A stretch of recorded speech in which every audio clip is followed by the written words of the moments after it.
Ohio State fans, Penn State fans, I'm dumb and I apologize. You are Locked On College Football, smothered and covered, with your host, Barrett Sallee. Your one-stop shop for everything college football. Part of the Locked On Podcast Network. Your team every day. Welcome into the Monday edition of College Football Smothered and Covered. My name is Barrett Sallee. Appreciate you checking out the show. You can follow me on all the social media platforms at Barrett Sallee. 2 R's, 2 T's, 2 L's, and 2 E's. We'll have a big show today. Breaking news at the end of the show about a big commitment in the world of the SEC. So we will get to that. Of course, it is Mea Culpa Monday. So Penn State fans, you will have your just due. Ohio State fans as well. Plus, an Ohio State alum is getting skull drug across the internet. Hey, this show brought to you by our good friends at FanDuel. The NFL playoffs are almost here, but it's not too late to get in on the regular season action with FanDuel, because right now new customers can finish the season strong with $250. That's right, $250 in bonus bets if your first $5 bet wins. Visit FanDuel.com today. FanDuel.com today to get started. It's America's #1 sportsbook. Okay, Ohio State fans, you have been dragging me all across the internet. All across the internet. I deserve it. I deserve it. I did not think that, A, you would take care of business against Tennessee, or B, send all of those Vol fans back to Knoxville as quickly as you did. Now, the Tennessee fans that were there, they were abundant. That was impressive. The Tennessee takeover was not as big as I thought it'd be, but it was still impressive. So good job, Vol fans, for following through on that. But I thought the issues for Ohio State that we saw against Michigan would be exploited by Tennessee. They would be exploited because Tennessee's strengths play in to those theoretical weaknesses for Ohio State. And I was wrong. I was wrong. That offensive line was rock solid. Will Howard had plenty of time. Those holes that were there for Quinshon Judkins and Travion Henderson were as wide as the Grand Canyon. We know what their receivers are capable of. They showed it. Everything that could have gone right for Ohio State did go right. And that's on Ryan Day. That's on Chip Kelly. Because the offense was the concern. Defense never really was a concern. The offense was.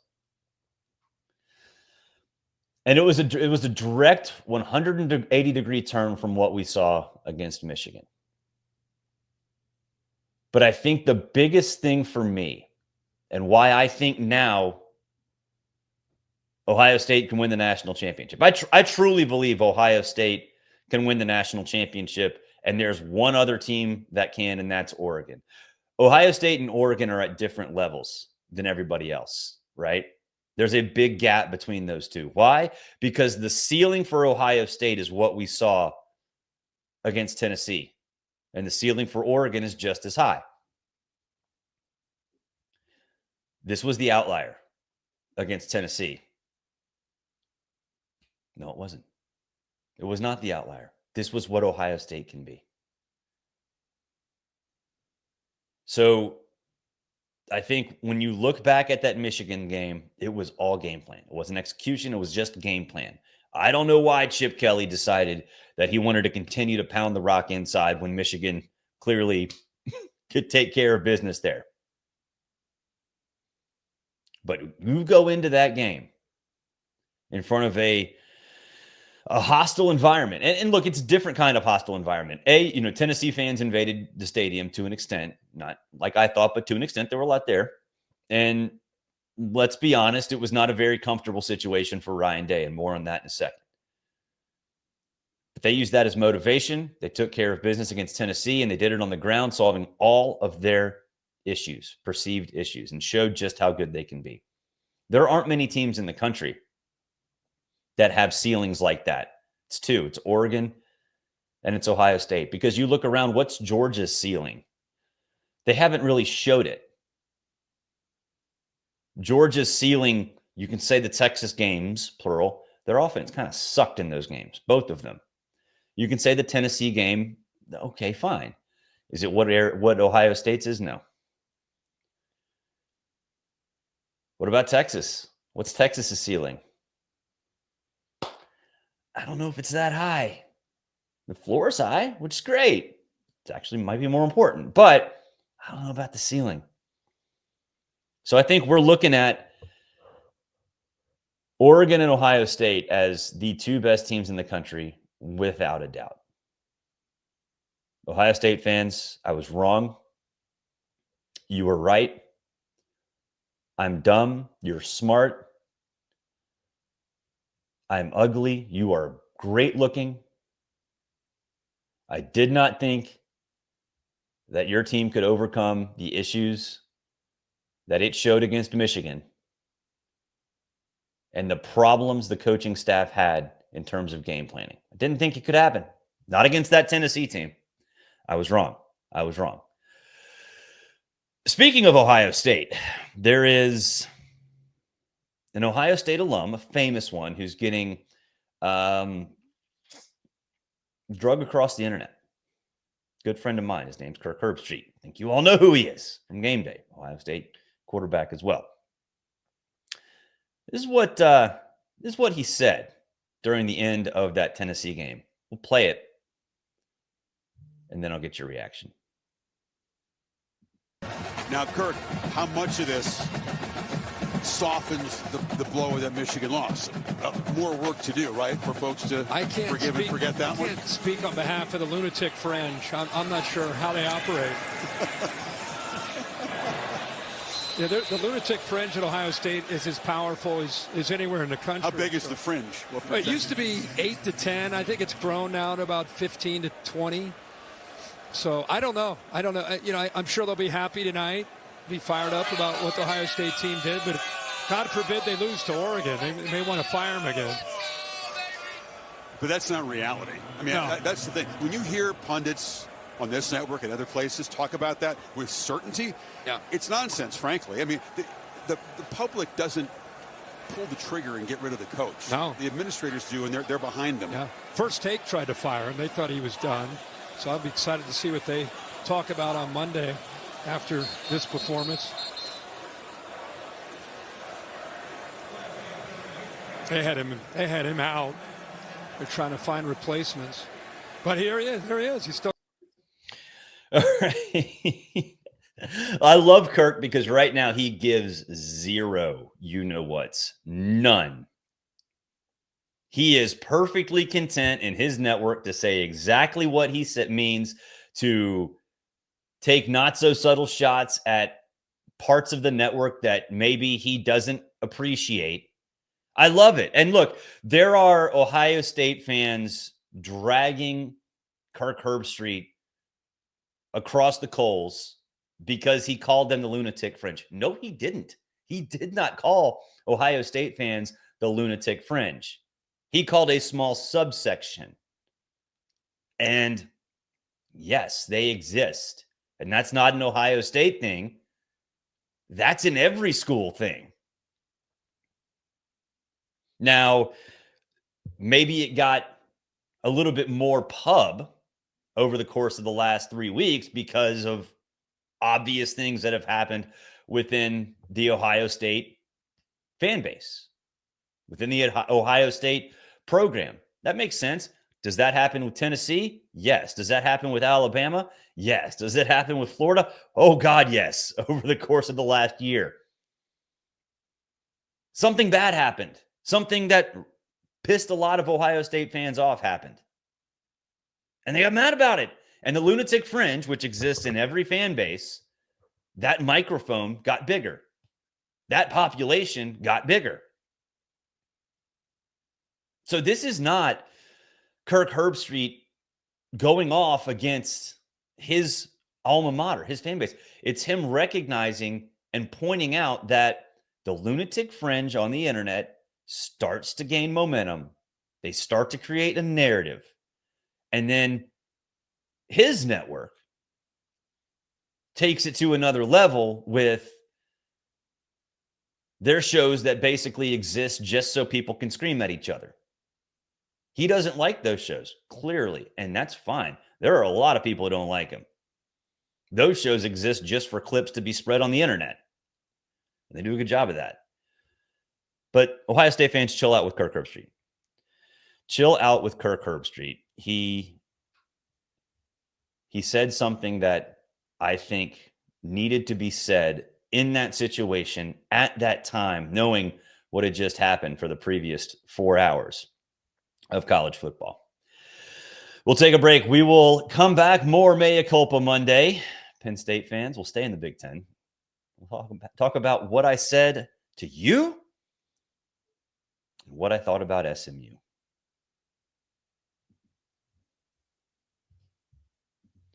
Today's show brought to you by Rocket Money. Did Rocket Money help you find any subscriptions you forgot about that you were paying for twice? That definitely happened to me. I had a few subscriptions that I didn't even know I was paying for, and Rocket Money made it so easy to track them all down. It's like having a personal assistant for your finances. Rocket Money is a personal finance app that helps you find and cancel your unwanted subscriptions, monitors your spending, and helps lower your bills so you can grow your savings.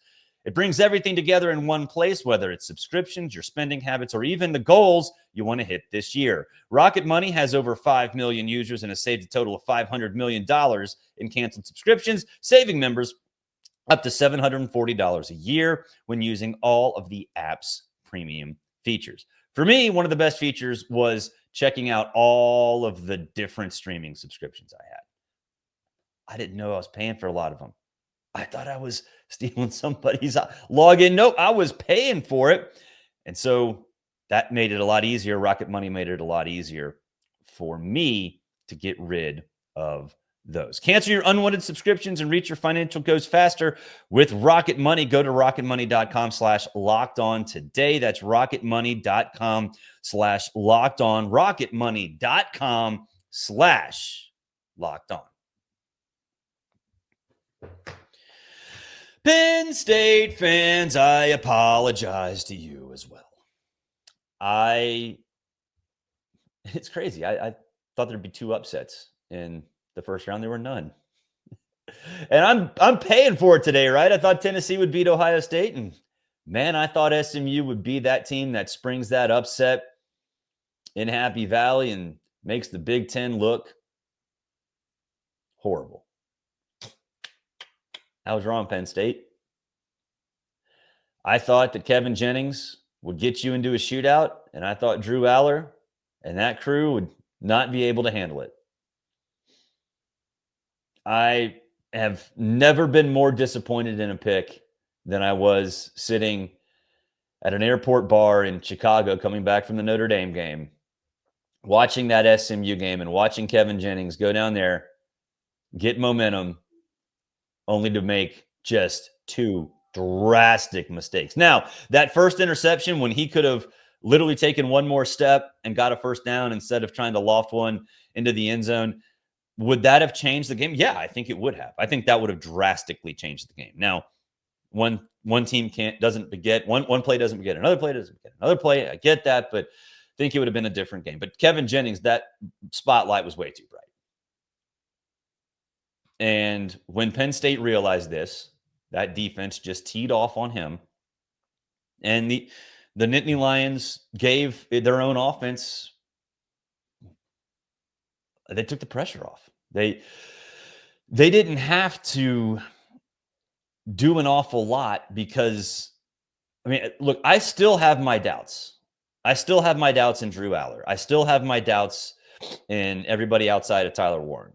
You know, if you take him away, what do you do? What can Penn State do? None of those questions had to be answered against SMU because of the way the game went. Styles make fights. Penn State's defense dictated the style, and SMU couldn't put up a fight. But again, great teams control those styles, right? Great teams control those styles. And James Franklin said it after the game that when you have running backs that you move into linebacker spots, which is essentially what had happened, then you get pick sixes. Translation is that when you get a ton of dudes, when you get a ton of athletes, you find ways, no matter where you play them, to get them on the field. And to me, that's James Franklin recognizing that you can translate great recruiting classes into however you need to mold them to make a team that's capable of winning the national championship. Now, did we learn about James Franklin and his ability to win big games? I don't know if we did. I don't know if it matters, honestly. Because he's not the one with the pick sixes. He's not the one with the interceptions. His dudes are. So do we still has Penn State still have they proven that they can win a close game when it's on James Franklin to make those decisions? No. And that's the one thing you have to worry about moving forward if you're Penn State. If it gets into a situation where James Franklin has to make big decisions, is he capable of making the right ones? But to his credit, he didn't have to. To his players' credit, he didn't have to. What we saw was great recruiting classes outshining lesser talent. What we saw was proof that it's not the X's and O's, it's the Jimmies and the Joes, which can get you a long way. Could get you a national championship. Disappointed in SMU. But Penn State fans, I apologize. I did not think your defense could dictate a game like that. I did not think that Kevin Jennings would be as confused as he was, and that defense is the reason why he was so confused. It was a disaster for the Ponies up in Happy Valley. We'll take a break. When we come back, a big commitment for an SEC school that needs some big commitments. You know we love our friends at FanDuel.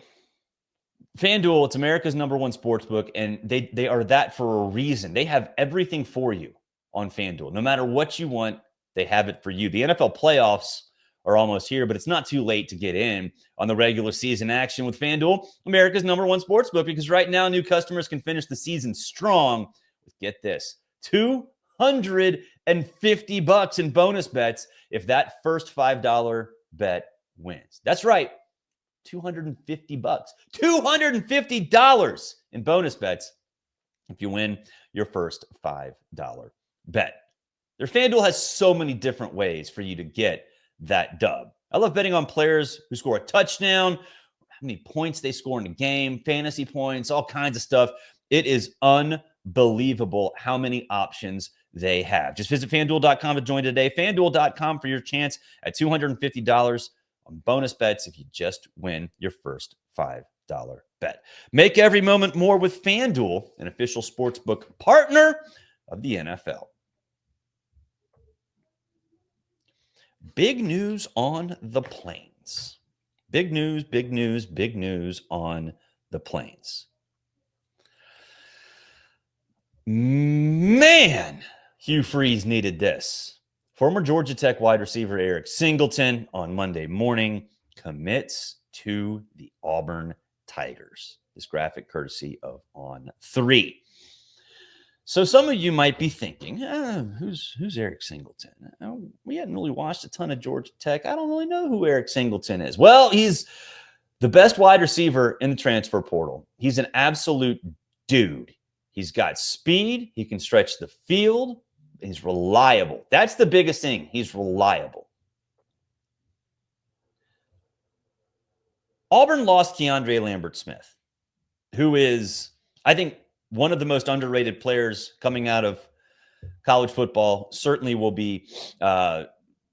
move up the draft charts because he's reliable, especially over the middle, and he's got all of the little things you need to be a successful all-around receiver. You need somebody, if you're Auburn, that's your safety valve. I'm not talking tight end, your receiver that you know you can count on. If things aren't going well, if you need a 3rd and 7, get to the sticks, Turn around and get you that first down. Cam Coleman's the deep threat. And that you combine him with Eric Singleton, you've got a passing offense that's going to, I think, be as balanced and as dangerous as any in the SEC. And that includes Alabama with Ryan Williams.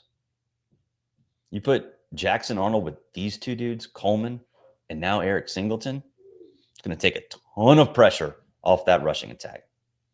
That is a very, very big commitment. Now, not just on the field, but off the field as well. It's no secret that there are folks unhappy with Hugh Freeze.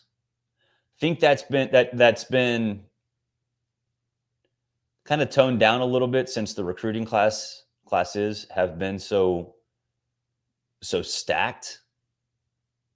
And I also think there's a little more trust now that he can get the job done and show that he can be a big game coach, just because at times last year you were like, okay, this Auburn, not just for the first 3 quarters of the season, it's like, wow, this Auburn team can be really, really good. They're doing everything right except the turnover thing, which is just Peyton Thorne. Now, I know Jackson Arnold is considered a failure at Oklahoma. I mean, he wasn't that bad. When you lose your 5 top wide receivers, you're going to have issues. He's going to Auburn now, where now you get the best wide receiver in the transfer portal, and you have one of the best wide receivers in the country as a true sophomore. Big, big deal for the Auburn Tigers to get Eric Singleton. That'll do it for this edition of College Football Smothered and Covered. Appreciate you guys checking out the show, making this your first listen. Hey, for your second listen, go check out Spencer McLaughlin, College Football Insider on Locked On College Football. Does a great job over there. We also have great conference channels for you. You can also become a College Football Smothered and Covered Insider. Just right below, you can see it. There's a subtext link. I can text you. You can text me. I had a lot of fun in the freezing cold with the subtext group members up Friday night in South Bend, Indiana. I will be covering the quarterfinal game in the Peach Bowl here, going to Miami for the semifinal, and then the national championship here as well. So a lot of opportunities for you if you join the subtext group to get some insider information, some fun pictures, tailgate pick, all the things that I do. On game day, you can get those on the subtext group. Have a great Monday. Christmas around the corner. Get those Christmas presents wrapped. Talk to you Tuesday.